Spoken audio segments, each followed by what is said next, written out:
Baiklah, saya akan membahas tentang landasan pendidikan. Namun sebelum itu, ada baiknya kita mengetahui apa itu landasan. Nah, menurut Kamus Besar Bahasa Indonesia atau disingkat KBBI, landasan diartikan sebagai alas, fondasi, dasar atau tumpuan.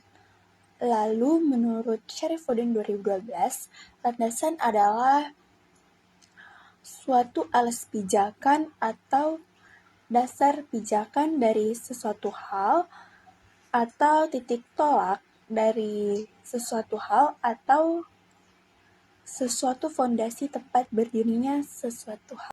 Oke, karena kita sudah mengetahui apa itu definisi landasan, berikutnya landasan pendidikan. Menurut Sulistiono 2011, landasan pendidikan adalah dasar berpijak dan arah bagi pendidikan sebagai wahana pengembangan manusia dan masyarakat. Next, menurut sifat wujudnya, landasan dibedakan menjadi dua, yaitu landasan yang bersifat material, contohnya landasan pacu pesawat terbang dan landasan pondasi. Lalu landasan yang kedua adalah landasan yang bersifat konseptual, contohnya landasan dasar negara Pancasila dari Undang-Undang Dasar 1945, landasan teoritis, dan landasan pendidikan. Oke, berikutnya ada 4 jenis landasan yang mendasari pendidikan, yaitu yang pertama, landasan filosofis, berhubungan dengan pandangan hidup, nilai, dan tujuan pendidikan. Filosofis pendidikan membantu merumuskan tujuan pendidikan serta cara mencapai tujuan tersebut. Yang kedua ada landasan psikologis, berfokus pada pemahaman tentang bagaimana peserta didik belajar dan berkembang. Psikologi pendidikan membantu merancang metode pengajaran yang sesuai dengan perkembangan mental dan emosional siswa. Lalu yang ketiga ada landasan sosiologis, berkaitan dengan peran pendidikan dalam masyarakat. Pendidikan diharapkan membantu menciptakan individu yang mampu berkontribusi secara positif pada komunitas dan budaya. Lalu yang keempat ada landasan yuridis, berhubungan dengan hukum dan aturan yang mengatur sistem pendidikan. Ini mencangkup undang-undang, peraturan, dan kebijakan pendidikan yang berlaku. Lalu yang kelima ada landasan ilmiah dan teknologis, mengacu pada penggunaan ilmu pengetahuan dan teknologi atau disingkat IPTEK dalam pendidikan untuk meningkatkan efektivitas pembelajaran. Jadi, intinya landasan pendidikan ini membantu menentukan bagaimana pendidikan dirancang, dilaksanakan, dan dievaluasi. Oke, materi berikutnya akan dilanjutkan oleh teman saya. Kemudian, saya akan menjelaskan tentang asas-asas pokok pendidikan. Asas-asas pokok pendidikan merupakan suatu kebenaran yang menjadi dasar atau tumpuan berpikir baik pada tahap perencanaan maupun pelaksanaan pendidikan. Di Indonesia sendiri terdapat beberapa asas yang membantu memberi arah dalam merancang dan melaksanakan pendidikan. Adapun asas-asas pokok pendidikan yang pertama yaitu asas Tutwuri Handayani. Asas Tutwuri Handayani merupakan inti dari sistem Among perguruan. Dalam asas ini terdapat 3 semboyan yang telah menyatu menjadi satu. Yang pertama ada Ing Ngarso Sung Tulodo, yaitu di depan memberikan contoh. Seorang guru akan membawa buah pikir para muridnya ke dalam sistem ilmu pengetahuan yang lebih luas. Nah, dalam posisi ini, guru membimbing dan memberi teladan. Yang kedua yaitu ing matia mangun karso, yaitu di tengah-tengah memberi atau memperkuat motivasi. Ketika anak didik dalam ragu-ragu dalam mengambil keputusan atau tindakan, maka diperlukan upaya untuk memperkuat motivasi. Dalam posisi ini, guru akan menciptakan situasi yang memungkinkan para murid mengembangkan, memperbaiki, mempertajam, atau bahkan mengganti pengetahuan yang telah dimiliki sehingga memperoleh pengetahuan yang lebih masuk akal, lebih jelas, dan lebih banyak manfaatnya. Ketiga, tuturi handayani, yaitu di belakang memberi dorongan.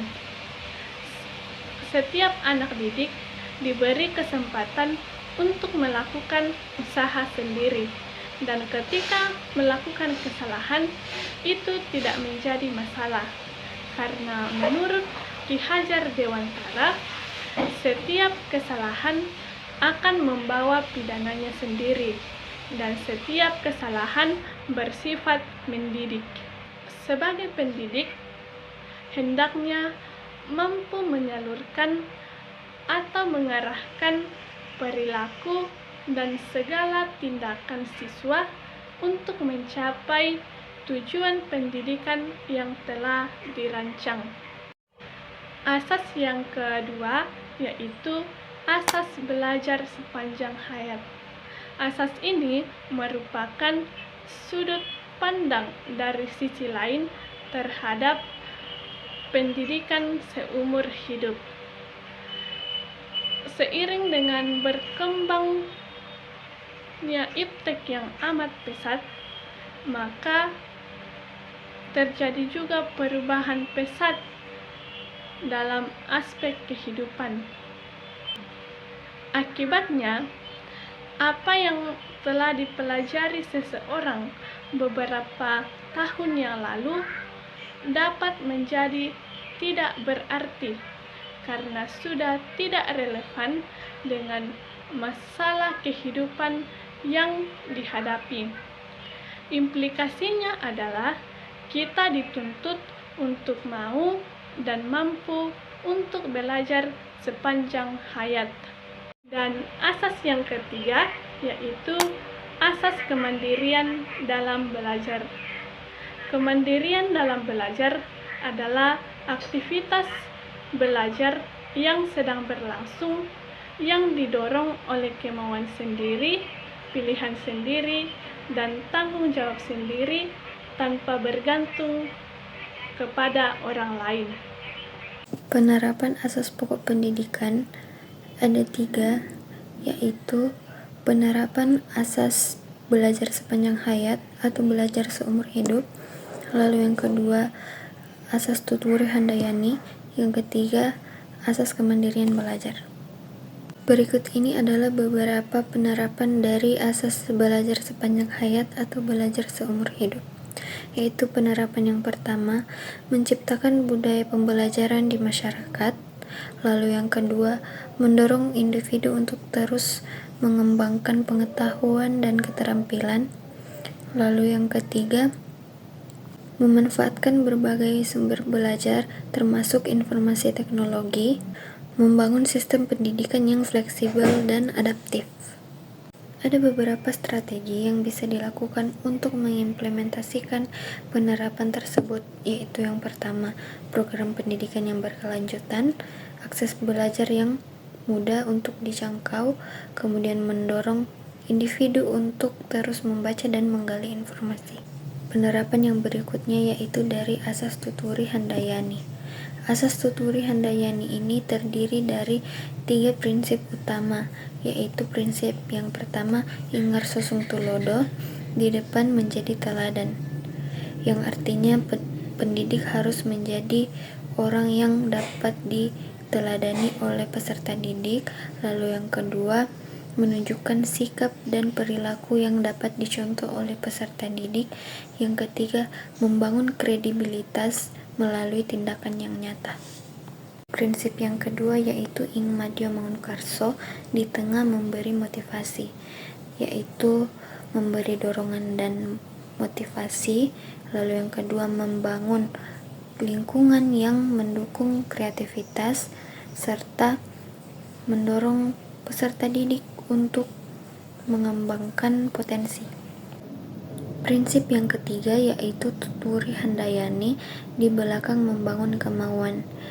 Penerapannya seperti memberikan kebebasan dengan penuh tanggung jawab, mendampingi peserta didik tanpa harus mengekang, memberikan kepercayaan dan pengakuan atas usaha yang telah dilakukan oleh peserta didik. Dan penerapan yang terakhir yaitu dari asas kemandirian belajar, mampu merencanakan kegiatan belajar, menentukan tujuan belajar sendiri, memilih strategi belajar yang efektif, dan yang paling penting adalah percaya diri dalam belajar.